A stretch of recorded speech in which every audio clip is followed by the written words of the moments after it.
올해로 107주년을 맞는 3.1절을 앞두고 있습니다. 특히 지난해 비상계엄 사태와 탄핵 정국이라는 아픈 시간을 지나고 새 정부 출범 이후에 처음 맞는 3.1절이라서요. 그 의미가 더욱 남다르게 다가오는데요. 올해 3.1절의 의미, 또 최근 독립기념관장의 해임 사태, 앞으로의 과제까지 이종찬 광복회장 스튜디오에 모시고 직접 이야기 나누어 보겠습니다. 회장님 어서 오세요. 네, 이렇게 오래간만에 뵙게 돼서 반갑습니다. 예, 국민 여러분께도 제가 말씀드릴 기회가 가져서 대단히 기쁩니다. 아유 감사합니다. 이렇게 와주셔서 감사드리고요. 저희 슬기로운 라디오 생활 청취자분들에게 인사 한 말씀 짧게 먼저 해주시겠어요? 네, 여러분 그동안에 많은 혼란기를 지냈습니다. 뜻하지 않던 계엄 사태가 있었고 그 후에 여러 가지 어려운 점이 많은데 슬기롭게 또 민주국가의 가장 모범적인 국민답게 이런 혼란기를 국민의 지혜로서 이것을 모두 해결해서 지금 정상적으로 다시 돌아온 것은 역시 국민의 저력이 아닌가 이렇게 생각합니다. 그래서 항상 국민 여러분들이 우리나라의 올바른 길을 지금 잡아주고 계시다고 생각하고 있습니다. 네, 이제 내일이 28일이고 일요일 3월 1일 3.1절입니다. 네. 특히 지금 회장님께서 말씀하셨던 것처럼 올해 3.1절은 특히나 우리 국민도 그러시겠지만 우리 회장님께서도 이 3.1절을 맞이하시는 느낌이 좀 다른 해와는 다르게 좀 남다르실 것 같습니다. 소회 한번 여쭤볼게요. 3.1절이라는 것이 굉장히 의미가 있는 거는 뭐냐면 3.1 독립선언의 그 내용 중에 우리의 소위 민주공화국의 씨앗이 될 만한 얘기들이 많거든요. 그래서 3월 1일 날 독립선언이 되고 바로 그 다음 달 4월 11일에 상해에서 처음 대한민국 임시정부가 수립이 됐습니다.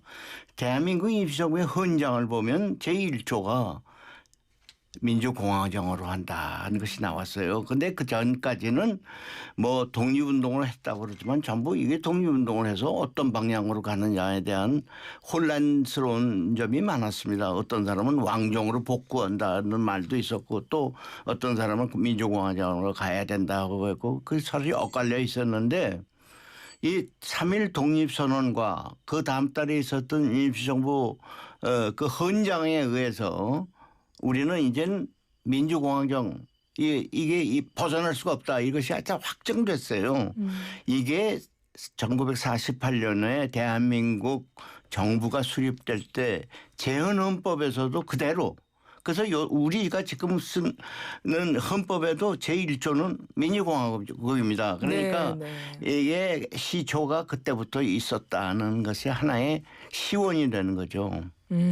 그래서 저는 그런데 이제 그것이 오다가 많은 혼란기를 옵니다. 민주공화정이 타락도 오고 또 민주공화정이 자의에 의해서 제왕적 대통령제로 그냥 잘못 가기도 하고 여러 가지 혼란스러운 그런 시기를 지냈는데 마지막으로는 아마 지난해 있었던 계엄 사태가 아닌가 이렇게 생각이 됐는데 이거를 우리 국민이 다 잘 길을 잡아줘서 가는 것은 참 성숙된 민주 시민의 한 면을 우리 세계에다가 과시한 것이 아닌가 이렇게 생각이 돼서 저는 폭 기쁘게 생각합니다. 네. 그래서 올해 3.1절 맞이하는 우리 국민 모두의 마음도 다른 해와하고는 또 다르게 더욱더 숭고하면서도 더욱더 감사한 마음으로 3.1절을 보내게 되지 않을까 이런 생각을 해보고요. 네, 맞습니다. 그리고 이렇게 광복 회장님께서 직접 나오셨기 때문에 사실 이것도 여쭤보고 싶어요. 그동안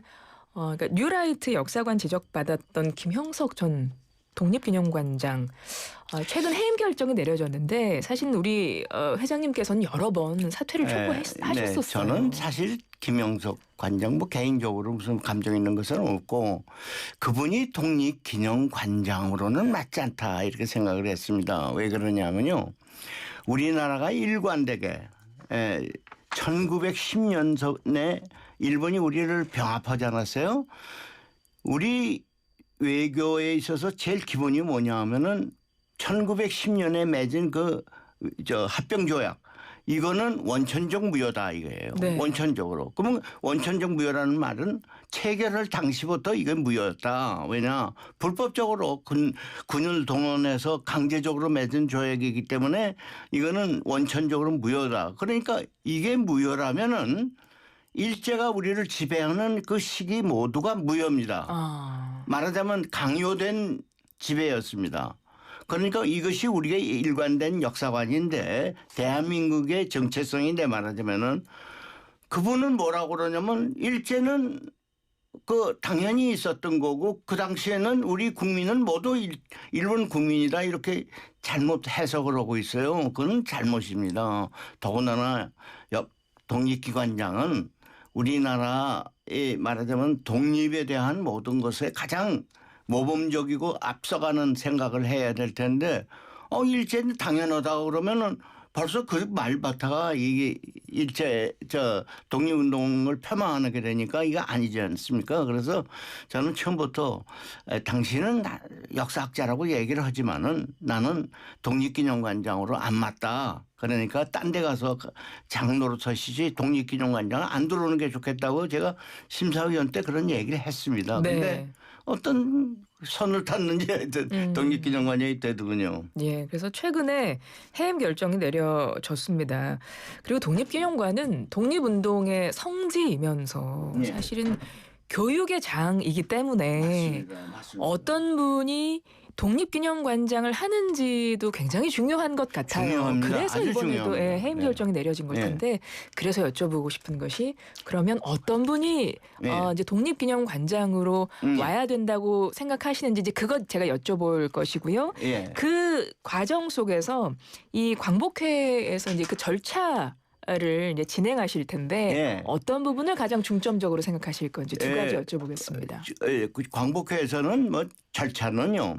광보만 공모 절차를 갖추는 게 좋을 것 같습니다. 그래서 뜻 있는 분들이 전부 공모를 해서 심사 받아가지고 선택되는 거는 좋은데 다만 제가 한 가지 주문하고 싶은 것은 독립운동에 그 우리가 순환받은 그 시기에 독립운동 역사에 조금 더 투철했으면 좋겠다는 생각을 하고 싶고 또 오늘의 대한민국이 어떻게 해서 성립이 됐느냐 하는 그 부분에 대해서 좀 투철한 역사관을 가졌으면 좋겠습니다. 그런 분이 새로 독립기념관장으로 오셔야 된다는 말씀이시네요. 예, 그렇습니다. 그리고 이 독립기념관이 말하자면 독립운동의 일종의 운동 역사의 산실인데 거기서 지난 그 관장이 하는 얘기는 우리 독립운동은 독립운동으로 얻어진 결과가 아니라 연합군이 승리해서 그냥 공짜로 얻은 거야. 이거는 잘못된 생각입니다. 제가 예를 하나 들죠.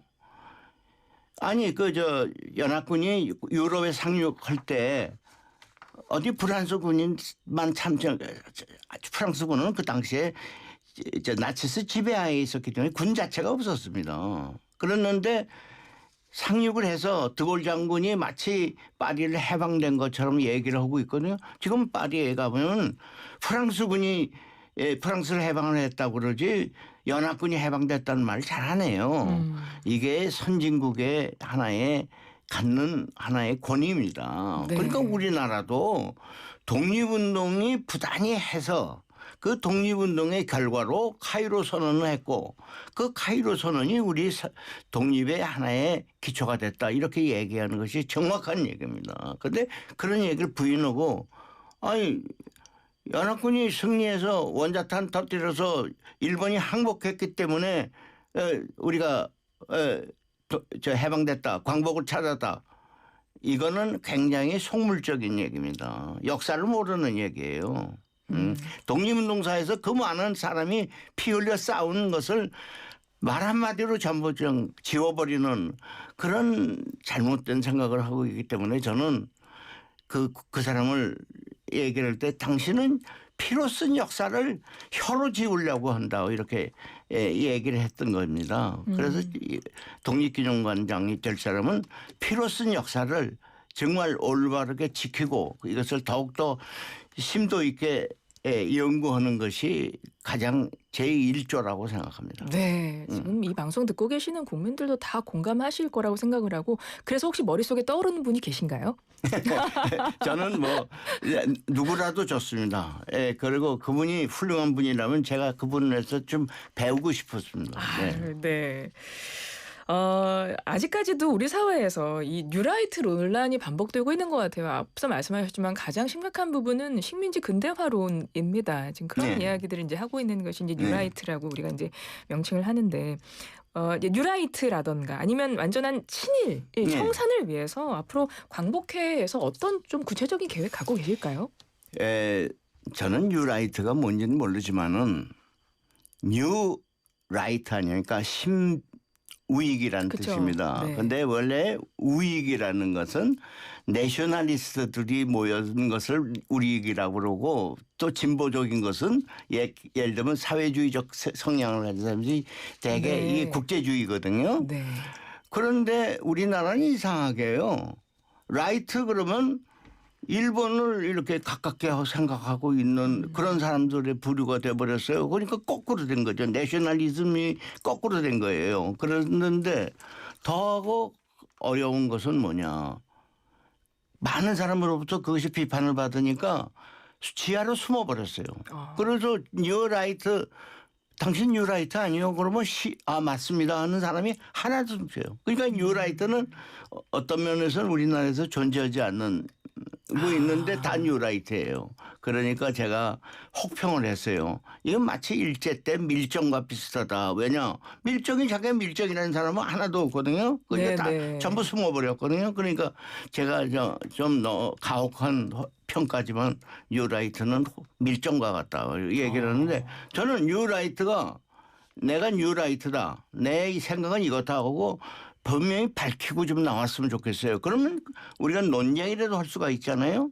그런데 지금 뉴라이트라는 사람이 제가 찾을 수가 없어요. 그러니까 제가 네가 일본을 지금 찬양하는 거, 일본이 우리를 근대화시켰다고 얘기하는 거 이게 혹시 넌 뉴라이트 아니냐 그러면 아니라고 그러거든요.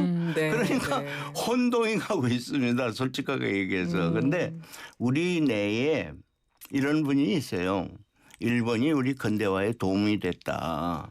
일본이 뭐 위안부 할머니를 데려간 것, 위안부 여성을 데려간 것은 결코 강제로 간 것이 아니라 그분들의 의사에 따라서 그분들의 길을 열어준 것이다.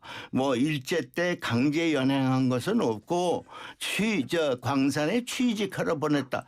이런 택도 없는 얘기를 하거든요. 네. 그러니까 저는 그렇게 모든 것을 찬양 일변도로 나가지 말고 비판할 거는 비판해 가면서 가는 것이 올바른 역사인식이 아니겠느냐고 제가 알겠습니다. 충고를 하는 거죠. 예. 올해 2026년은 백범 김구 선생 탄신 150주년이기도 합니다. 네. 그리고 올해 유네스코 세계기념인물로 지정되기도 했는데 백범 김구 선생의 정신 3.1운동과 각별한 또 의미가 연결돼 있잖아요. 예. 네. 올해 또 3.1절 기념식에서도 특별한 뭐 메시지 행사 준비돼 있으세요? 아마 메시지가 나올 것으로 보입니다만은 저는 이렇게 말씀드리고 싶습니다.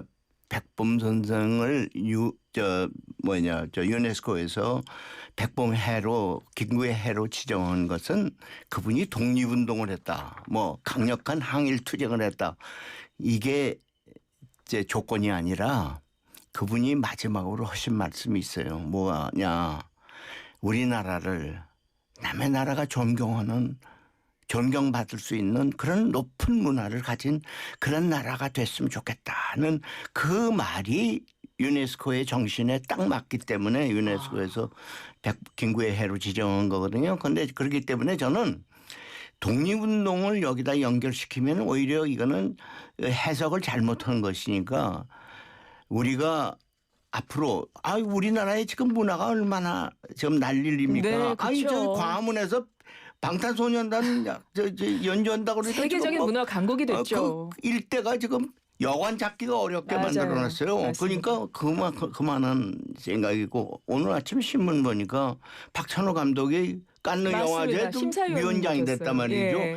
이제 이런 것은 다 우리 문화의 값을 굉장히 국제적으로 또 세계적으로 이게 한국의 문화는 여태 몰랐지만 굉장히 성숙된 문화를 가지고 있었구나 하는 것을 네. 이제 느끼기 시작했으니까 마침 또 김구 선생의 문화 국가론 이것이 지금 나왔고 김구해로 되니까 우리가 이 기회에 한국의 그 문화적인 모든 자산을 네. 김구의 해에 한번 결집을 해서 세계에다가 좀 알렸으면 좋겠다는 네, 것이 저희 알겠습니다. 광복회의 희망입니다. 네. 끝으로 지금 한 30초 정도 남았는데요. 이재명 대통령이 독립운동하면 3대 망한다. 더 이상 통용되지 않도록 하겠다. 이렇게 이야기하고 독립운동가에 대한 예우 네. 강화 약속했습니다. 끝으로 어떻게 평가하시고 어떻게 기대하고 계십니까? 우리 광복회원은 이재명 대통령의 그 말씀을 역대 대통령이 가운데 처음으로 얘기한 것이라 해서 굉장히 감사하게 생각하는 분들이 많아요. 그러니까 이것을 우리 보훈 정책의 기본으로 삼아줬으면 좋겠습니다. 그런데 한 가지만 말씀드릴게요. 짧게 한 20초 정도로 하겠습니다. 예.